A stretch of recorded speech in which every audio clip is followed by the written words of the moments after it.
Élu, écoute attentivement, car ce que je vais te révéler peut changer ta façon d'interpréter tout ce que tu as vécu jusqu'à présent. Le silence que Dieu te demande n'est ni une punition ni une façon de te limiter. C'est une protection sacrée. Il est des combats qui ne se livrent pas par des cris ou des disputes, mais avec le calme stratégique de ceux qui font confiance à la voix du Tout-Puissant.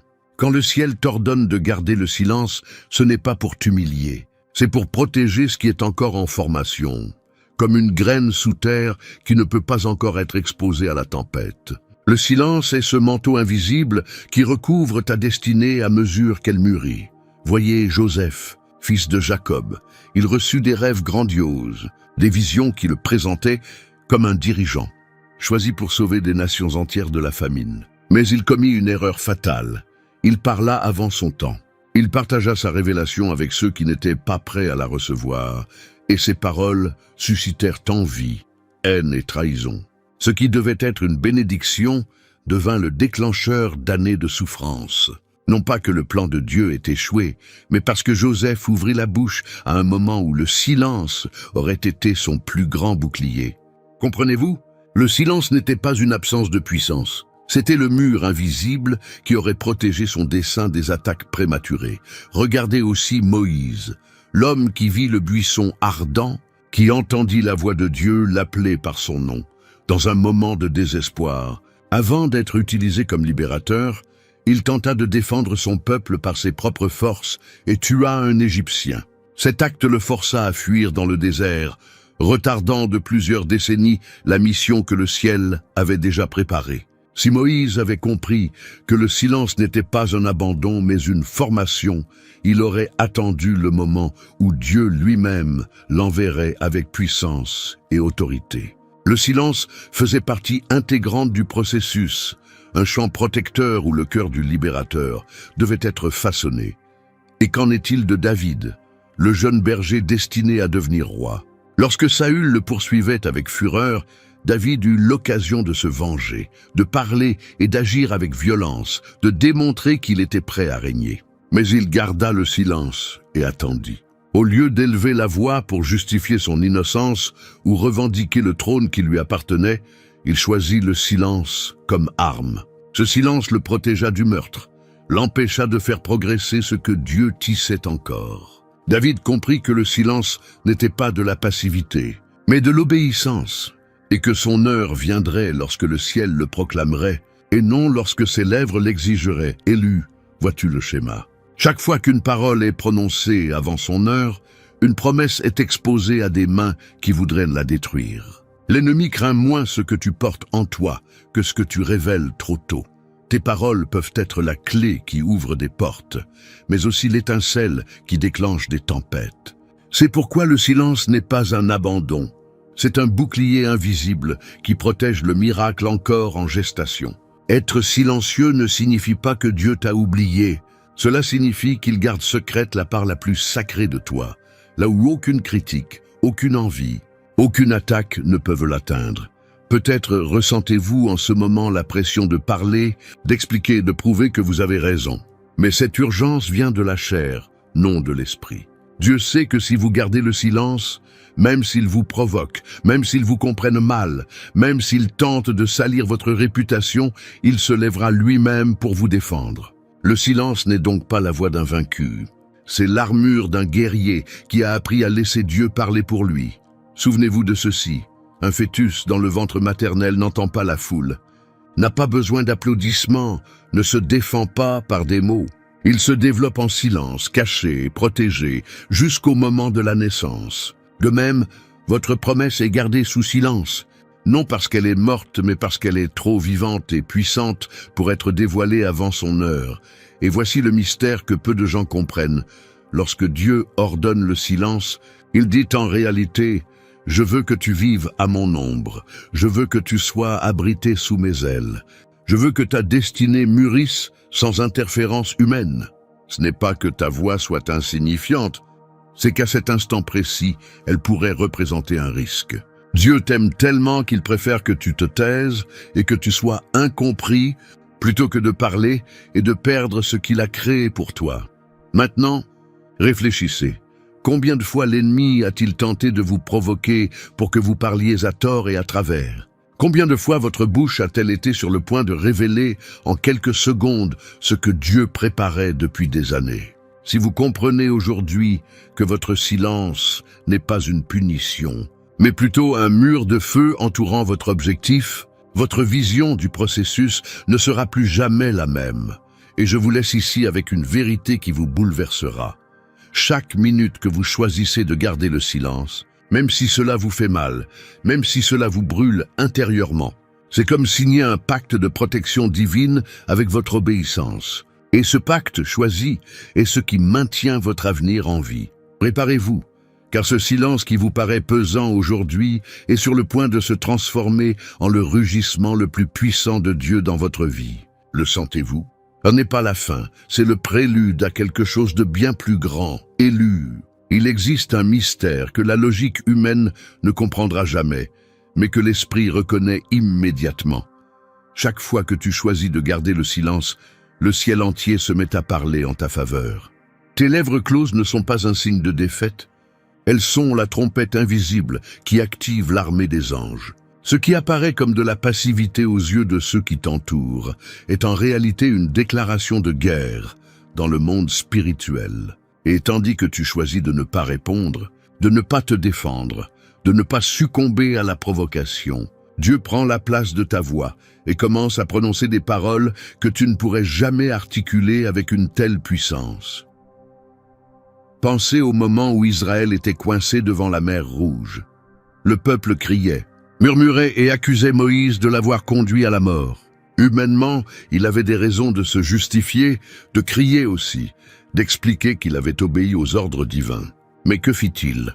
Il resta ferme, et au lieu d'élever la voix pour se défendre, il écouta l'instruction la plus déconcertante. « Tais-toi et vois le salut du Seigneur. » Le peuple se tut, et dans ce silence, la mer entendit la voix du Créateur. Les eaux qui n'obéiraient jamais à l'homme se séparèrent sur l'ordre de Dieu. Voyez-vous, lorsque l'élu garde le silence, le ciel transgresse les lois naturelles pour démontrer que c'est Dieu qui combat pour lui.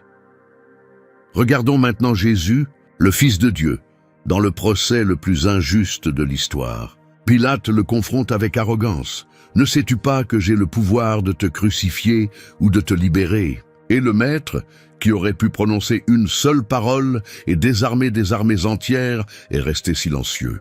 Ce silence n'était pas une faiblesse. C'était la clé qui a déclenché l'œuvre la plus glorieuse de l'univers, la rédemption de l'humanité. Si Jésus avait pris sa défense, la croix n'aurait jamais été dressée et le plan éternel du salut aurait été interrompu. Son silence ne l'a pas vaincu. Il l'a couronné de la victoire la plus éternelle jamais écrite. Pouvez-vous imaginer ce qui se passe lorsque vous choisissez de garder le silence face à une provocation? Ceux qui vous attaquent croient avoir gagné parce que vous n'avez pas réagi, mais ils ignorent qu'à cet instant précis, le trône céleste décrète des décrets en votre faveur. Votre silence est l'espace où Dieu écrit la sentence de votre justification. C'est dans ce vide apparent que le ciel prononce ce que vous ne pouvez pas encore voir. Chaque mot que vous choisissez de ne pas prononcer est remplacé par une parole divine qui ne tombera jamais. L'ennemi veut vous faire croire que si vous ne répondez pas, vous perdez. Il veut vous convaincre que votre silence est un signe de faiblesse, d'abandon, de défaite. Mais la vérité est tout le contraire. Votre silence est le mégaphone de Dieu. Quand vous gardez le silence, il parle. Quand vous vous retirez de la discussion, il entre en scène avec autorité. Quand vous choisissez le calme, le ciel tonne. Et ce que Dieu prononce pour votre défense est si parfait, si juste et si puissant qu'aucun mensonge ne peut lui résister. Réfléchissez un instant. Combien de combats menez-vous par vos propres forces parce que vous ressentez le besoin de clarifier, de justifier, d'expliquer? Et que se passerait-il si, au lieu de vous épuiser, vous laissiez Dieu avoir le dernier mot?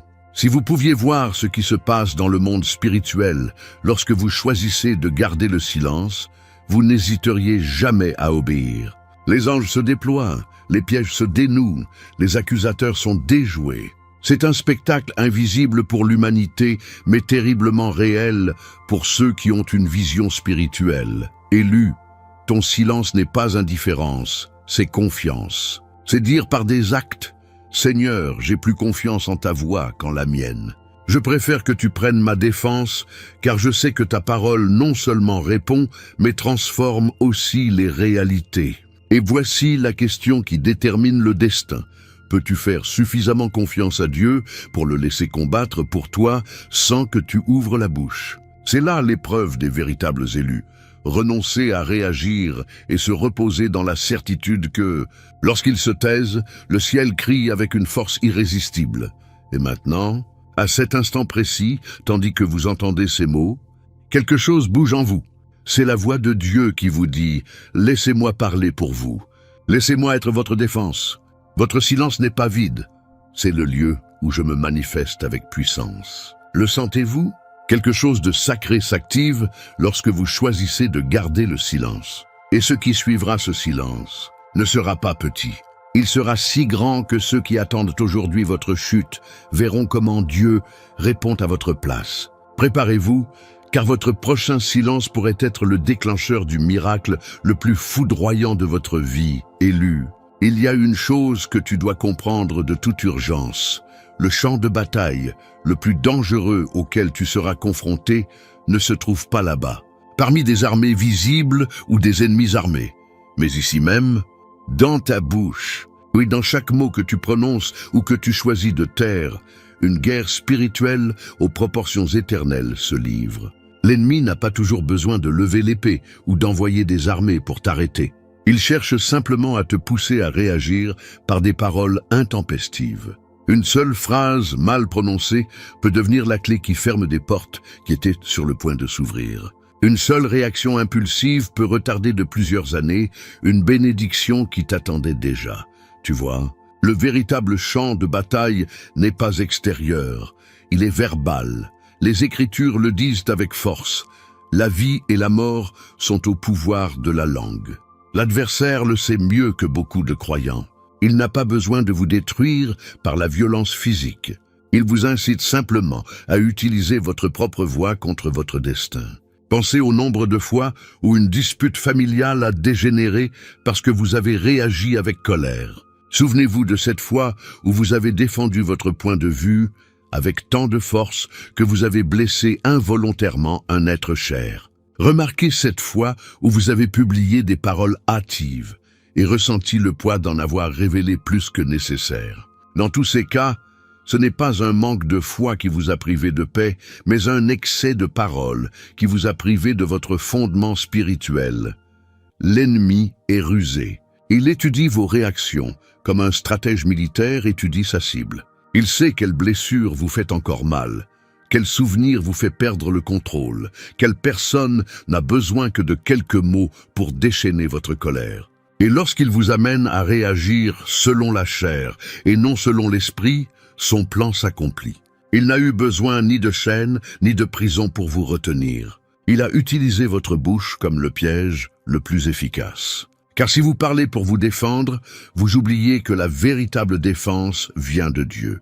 Si vous criez pour prouver votre innocence, vous oubliez que votre silence permet au ciel de se manifester en votre faveur. Mais voici la révélation que peu veulent accepter.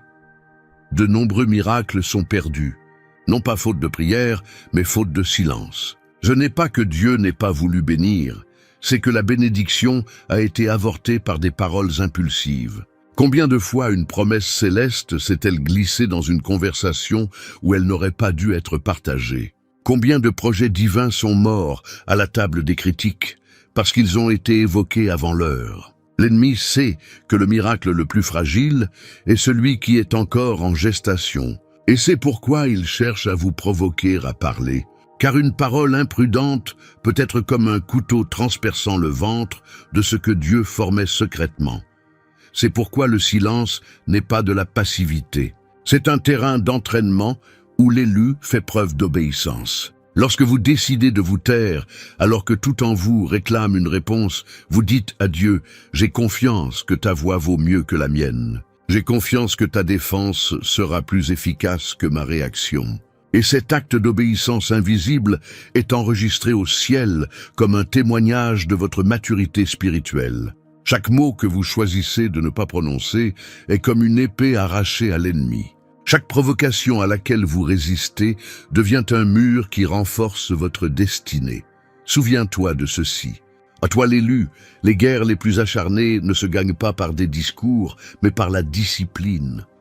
L'important n'est pas de savoir argumenter, mais de savoir résister. L'ennemi veut que tu exploses, que tu parles sans réfléchir, que tu utilises ta langue comme une arme contre toi-même.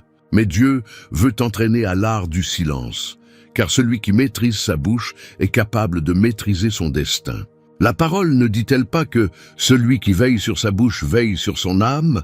Aujourd'hui, je vous invite à considérer votre silence comme un bouclier et votre bouche comme une porte. Si vous l'ouvrez au mauvais moment, ce qui y pénètre peut contaminer votre objectif. Mais si vous le fermez par obéissance, ce que vous protégez intérieurement deviendra un fruit éternel. L'ennemi tentera par tous les moyens de vous extorquer des mots. Mais chaque fois que vous choisissez de garder le silence, il désespère, car il sait qu'il ne pourra pas ruiner votre récolte. Et je vous laisse ici une image qui marquera votre esprit. Chaque fois que vous décidez de ne pas répondre, même si votre orgueil veut crier, c'est comme si vous apposiez un sceau divin sur votre promesse. Ce sceau est invisible aux yeux des hommes, mais dans le monde spirituel, il brille comme un feu. Et tandis que votre silence brûle, l'ennemi recule, impuissant. Le sentez-vous? La guerre n'est pas entre vos mains, elle est sur vos lèvres. Et la victoire ne se décide pas par ce que vous dites, mais par ce que vous refusez de dire.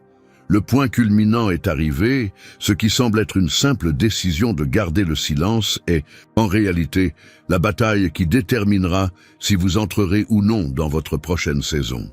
Et vous, l'élu, êtes mis à l'épreuve en ce moment même. Allez-vous garder le silence et laisser le ciel crier pour vous? Ou allez-vous ouvrir la bouche et retarder le miracle déjà écrit en votre faveur? Élus, nous entrons maintenant dans le domaine pratique, un manuel de combat spirituel que le ciel lui-même vous offre. Comprendre que le silence est une stratégie ne suffit pas. Vous devez apprendre à protéger 3 domaines qui sont l'entrée et la sortie de votre destinée. Votre bouche, votre cercle et votre esprit. Si vous ne protégez pas ces 3 portes, l'ennemi trouvera des failles pour s'infiltrer.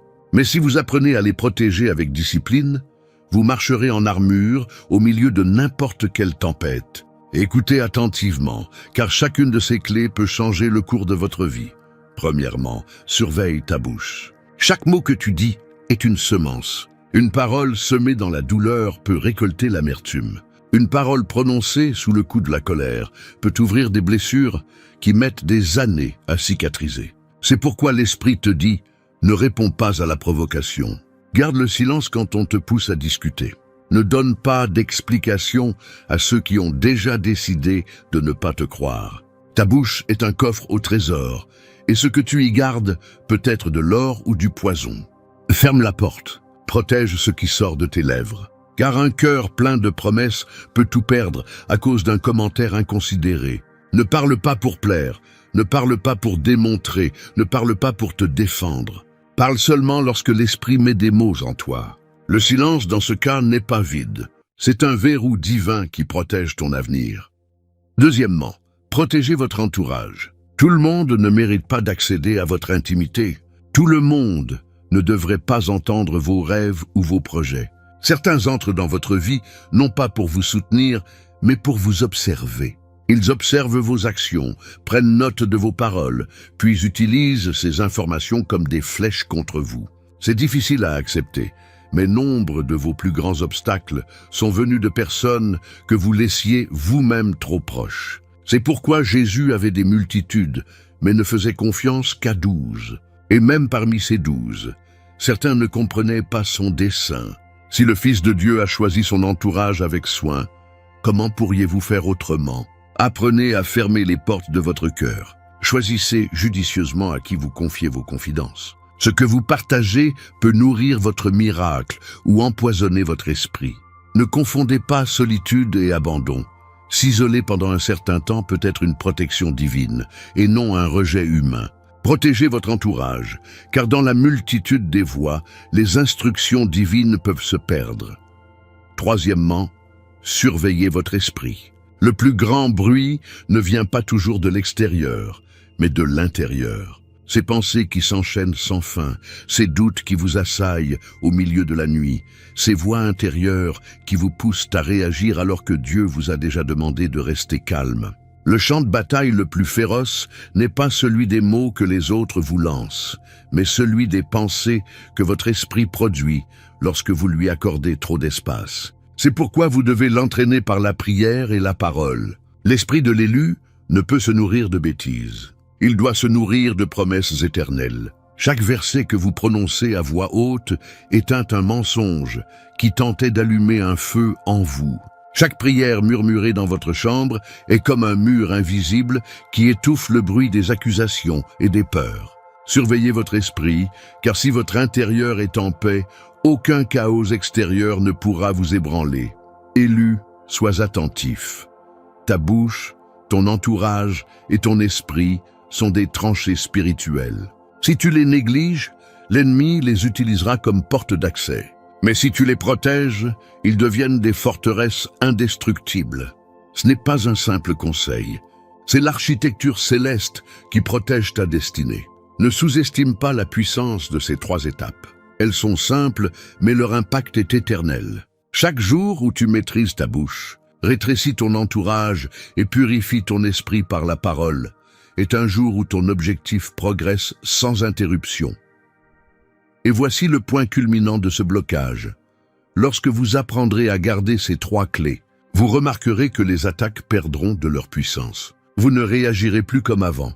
Vous ne gaspillerez plus d'énergie à expliquer. Vous ne porterez plus de voix intérieure qui ne vous appartiennent pas. Vous deviendrez impénétrable. Et ce moment choisi est celui que l'ennemi redoute le plus. Le jour où votre silence, votre cercle et votre esprit seront si alignés avec l'esprit qu'aucune provocation ne pourra briser votre obéissance. Êtes-vous prêt à découvrir à quoi ressemblera votre vie lorsque ces 3 clés n'ouvriront que la porte de la gloire de Dieu? Élu, écoute avec ton cœur ce que l'Esprit te murmure en ce moment. Chaque fois que tu choisis de te taire, même si cela te brûle intérieurement, même si tu sens ta voix étouffée par l'injustice, ce silence devient un cri de tonnerre dans le monde spirituel. Ce qui aux yeux des hommes apparaît comme de la passivité, aux yeux du ciel, c'est une déclaration de foi, un signe que tu fais plus confiance à la défense de Dieu qu'à tes propres paroles. Ton silence n'est pas vide, il est plein, plein de foi, plein de puissance, plein de la présence même du Très-Haut. Chaque fois que tu te mords la langue et décides de ne pas répondre, tu élèves un autel invisible où le feu de Dieu descend et commence à agir en ta faveur. Imaginez la scène. Aujourd'hui, il vous regarde et croient que votre silence est une défaite, que vous ne parlez pas faute d'arguments, que vous gardez le silence parce que vous ne pouvez plus résister. Certains célèbrent même secrètement votre victoire, pensant vous avoir vaincu, avoir réussi à vous faire taire. Mais ce qu'ils ignorent, c'est que pendant votre silence, le ciel tout entier est en mouvement. Des anges sont envoyés, des portes qui semblaient scellées s'ouvrent et des décrets de victoire sont signés en votre nom. Ce que vos ennemis interprètent comme une faiblesse est, en réalité, le germe de votre victoire. Car le jour viendra, et il est plus proche que vous ne l'imaginez, où ceux qui se moquent aujourd'hui de votre silence seront stupéfaits par l'ampleur de votre témoignage. Ceux-là même qui vous ont accusé devront reconnaître que c'est Dieu qui vous a soutenu. La même foule qui s'attendait à votre chute devra applaudir votre ascension, même si cela leur fait mal. Et le plus choquant, vos critiques ne seront pas convaincus par vos paroles, mais par la preuve irréfutable de ce que Dieu accomplira dans votre vie. Ce ne sera pas votre voix qui réduira vos adversaires au silence. Ce sera le poids de votre victoire qui les laissera sans voix. Rappelez-vous comment Joseph, vendu comme esclave, est passé à la tête de l'Égypte. Ses frères l'ont humilié, accusé et réduit au silence. Mais le jour est venu où ce silence forcé est devenu un témoignage si puissant que ceux-là même qui l'avaient trahi ont dû s'incliner devant lui. Comprenez-vous le schéma?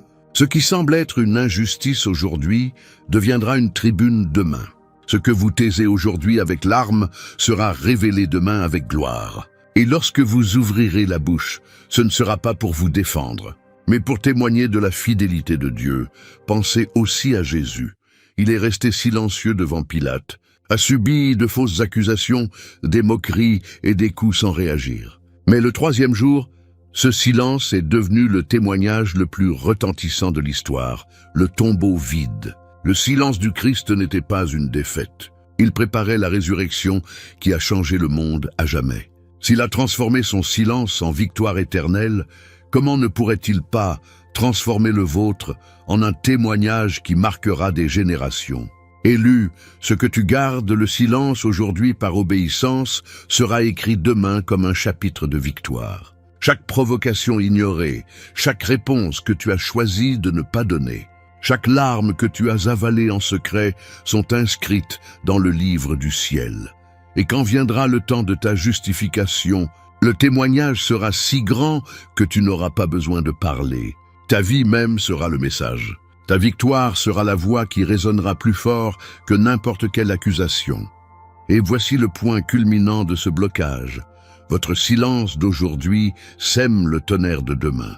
Vous êtes sur le point d'assister à la scène la plus glorieuse de votre histoire, celle qui semblait être une défaite. Ce qui semblait être une fin se transformera en un commencement.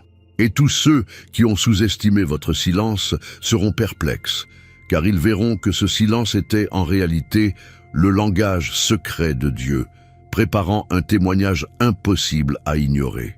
Le sentez-vous? Vous êtes à l'aube d'une aube où votre silence parlera plus fort que 1000 voix humaines. Écoute-moi, élu 1. Ton silence n'est pas un vide, c'est un autel illuminé en secret. Chaque mot que tu as choisi de ne pas dire, chaque larme que tu as cachée, chaque réponse que tu as ravalée par obéissance se transforme en feu céleste. Ton silence n'est pas un abandon, c'est une préparation.